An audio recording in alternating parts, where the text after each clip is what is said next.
నమస్కారం చావల ఆంజనేయమూర్తి గారు. నమస్కారం అండి. మరి రాముడు దేవుడా మానవుడా? అంటే దేవుడి యొక్క లక్షణాలు త్రేతాయుగంలో చూపించాడా? మహిమలు అంటే మామూలు సాధారణ మనుషులేగా జీవించాడా అన్నది చెప్పండి. శ్రీ గురుభ్యో నమః. మీరు అడిగినటువంటి ప్రశ్నకి ఒకే ఒక్క ఆన్సర్ నేను చెప్పాలన్నట్లయితే రాముడు మానవుడు మాత్రమే. ఆయన ఎక్కడా కూడా పుట్టిన దగ్గర నుంచి అవతార పరిసమాప్తి వరకు దేవుడిగా చెప్పటం కానీ దేవుడిగా ఏమన్నా మహిమలు చూపెట్టడం కానీ ఎక్కడా చేయలేదండి రామాయణంలో. మీకు ఏంటంటే ఇక్కడ రెండు అవతారాలు చూడండి, రెండు కంపేర్ చేస్తే మీకు ఆ తేడా తెలుస్తుంది. ఏంటంటే దశావతారాలు ఉన్నాయనుకోండి, అవన్నీ కూడా అంశావతారాలు. ఇప్పుడు మత్స్యావతారం, వరాహావతారం, ఏవో కూర్మావతారం, ఇవన్నీ కూడా ఏదో ఆ అవసరం కోసం వచ్చింది, అవసరం అయిపోగానే అవి వెళ్ళిపోయినాయి, పూర్తి కాదు. మనకు ఇంచుమించుగా మనం పూర్ణావతారాలు చెప్పుకోవాలన్నట్లయితే రామావతారం, కృష్ణావతారం, పరిపూర్ణ అవతారాలు. ఈ పూర్ణావతారం అంటే ఏంటనమాట, దాంట్లో భగవంతుడు చివరి నుంచి వరకు కూడా తన యొక్క లీలలు చూపెట్టాడు. ఆ లీలలు చూపెట్టేటప్పుడు ఇక్కడ రెండు తేడా ఉందండి రాముడికి కృష్ణుడికి. తేడా ఏంటంటే రాముడు మానవ రూపంలో మానవుడిగానే చేశాడు. కృష్ణుడు ఏం చేశాడంటే మానవుడిగా పుట్టినప్పటికీ దైవంగా లీలలు చూపెట్టాడు. దైవ లీలలు ఎన్నో చేశారండి. రాముడు ఎక్కడ చూపెట్టాడు. కృష్ణుడు ఏం చేశాడు, మరి నెలల పిల్లవాడు పాలు తాగుతూ ఒక పూతనను చంపటం, అది అసలు ఏ చంటి పిల్లవాడికైనా ఈ రోజుల్లో ఆచరణ అవుతుందా? అవ్వదు. మరి రాముడు ఎక్కడా కూడా ఏం చేశాడు, సామాన్యంగా భార్య కనపడలేదు. సామాన్యంగా మనం ఎలా అయితే చూడండి, ఇంట్లో భార్య ఎక్కడో ఏదో రేపు శివరాత్రి ఎక్కడో ఎడతా తిరణాల్లో తప్పిపోయింది అనుకోండి, వాడు మొహం ఎంత మారిపోతుందండి. పోలీస్ స్టేషన్లో ఎడతాడు, మైకులో చెప్పిస్తాడు, మొహం అంటే కళ్ళెంబడి నీళ్ళు వస్తాయి. అయ్యో ఏమైపోయిందో, పొరపాటున ఆవిడకి ఫోన్ కూడా లేదనుకోండి ఆవిడ దగ్గర, ఎంత బాధపడతాడు.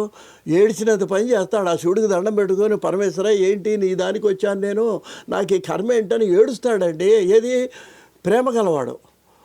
అట్లాగా రాముడు కూడా ఏడ్చాడు. ఎలా ఏడ్చాడు, చెట్టును పుట్టను అడిగాడండి, సీతను చూసావా సీతను చూసావా అని. అంటే ఎందుకు ఇలా ప్రవర్తించాడు అంటే ఇది ఎప్పుడో రామాయణం త్రేతాయుగంలో జరిగింది. ఇవాళ మనం ఎందుకు చెప్పుకుంటున్నామంటే దీంట్లో ప్రధానమైన ఉద్దేశం ఏంటంటే మీరు కూడా ఇట్లా జీవించాలరా.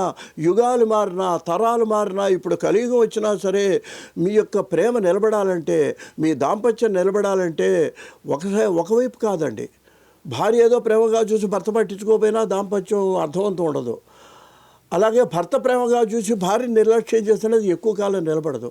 ఇద్దరు కూడా హనుమంతుడు అంటాడండి సుందరకాండలో, ఇవాళ ఈ సీత ఇట్లా ఉన్నది అంట, రాముడు అట్లా ఉన్నా అంటే ఈ అమ్మవారి హృదయంలో ఆయన ఉన్నాడు, ఆయన అక్కడ లేడు, ఆయన ఇక్కడున్నాడు, ఈవిడ అక్కడ ఉంది, అందుకనే ఇద్దరు బతికారన్నాడు. ఒక గొప్ప మాట అంటాడు సుందరకాండలో హనుమంతుడు.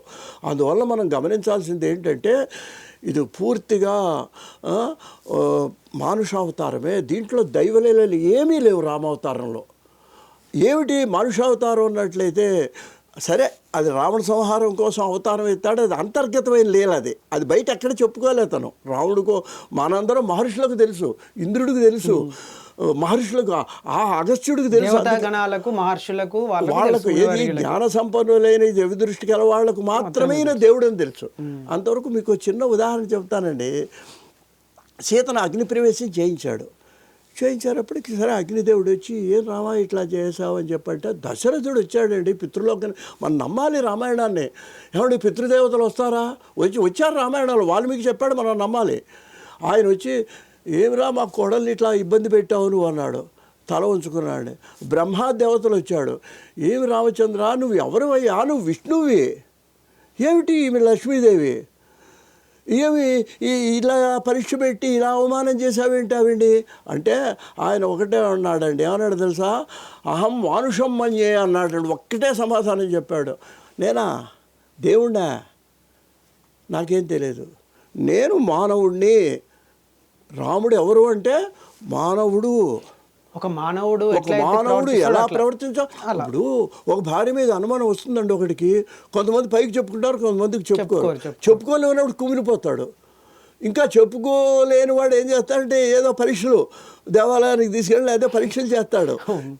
అంతకంటే పెద్ద పరీక్ష చేశాడు. ఎందుకు చేశాడు అంటే భార్య మీద నమ్మకం ఉంది అంటే నమ్మకం ఉంది. ఆయన ఒక రాజు. మళ్ళీ ఇక్కడ రెండు, ఆయన ఉత్తమ రాజు, ఉత్తమమైనటువంటి మనిషి, మానవోత్తముడు, పురుషోత్తముడు, ఉత్తమ రాజు. అందుకనే ఈ విధంగా చేయాల్సి వచ్చిందండి. ఇక్కడ మనకు ఒక చిన్న పద్యం ఉందండి. ఆ పద్యంలో అంటాడు, లంకాపతి వైరు వంటి రాజును గలడే అన్నాడండి. శంకరుని వంటి దైవము. ఒక చిన్న పద్యంలో చెబుతూ, వంకాయ వంటి, మీ అందరికీ తెలిసిందే, వంకాయ వంటి కూరయు, పంకజముకి సీత వంటి భామామణియున్, శంకరుని వంటి దైవము, లంకాపతి వైరు వంటి రాజును గలడే. అంటే ఏంటంటే ఈయన దేవుడని చెప్పలా రావణుడి గురించి ఆ పద్యంలో కవి. శంకరుడు దేవుడు అన్నాడు, ఆయన లాంటి దేవుడు లేడన్నాడు. లంకాపతి వైరు అంటే రాముడు, రాముడు లాంటి రాజు లేడన్నాడు. అందుకే రామరాజ్యం అని పేరండి. అందుకని మీకు సమాధానం ఏంటంటే ఎక్కడా కూడా ఆయన ఒక మంచి రాజు, ఆయన ఒక మంచి భర్త, ఆయన ఒక మంచి పుత్రుడు. అంతేకాని ఆయన ఎక్కడా కూడా మనం అనుకోవచ్చు ఆయన దేవుడు అని. ఎందుకు ఈ పడపు మరి ఇవాళ ఏ గ్రామంలో రామాయణం లేని పల్లెటూరు లేదండి. ఆ మనిషే దేవుడైనాడు.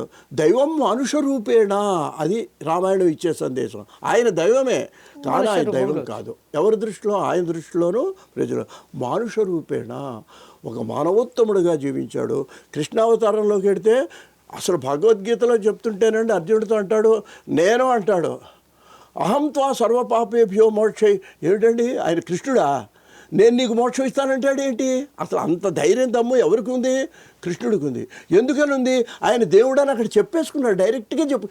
రాముడు ఎక్కడా నేను దేవుడు అని చెప్పలే. కృష్ణుడు ఏం చెప్పాడు భగవద్గీతలో? నువ్వు నన్ను గనక వదిలేసే మిగిలినటువంటి ఈ సంసార బంధాలన్నీ వదిలేసినట్లయితే నన్ను ఒక్కడిని నమ్ముకో, నేను అహం అన్నాడండి అక్కడ. నేను ఏదో శివుడు ఇస్తాడు లేకపోతే విష్ణువు ఇస్తాడని అలా ఆయన అక్కడ అసలు ఆయన కృష్ణుడు అనేది మర్చిపోయినాడు. ఆయన భగవద్గీతలో అనేక సందర్భాల్లో నేను దేవుణ్ణి అని చెప్పుకున్నాడు కృష్ణుడు, నేను మనిషిని అని చెప్పుకున్నాడు రాముడు. నమస్కారం. స్వస్తి.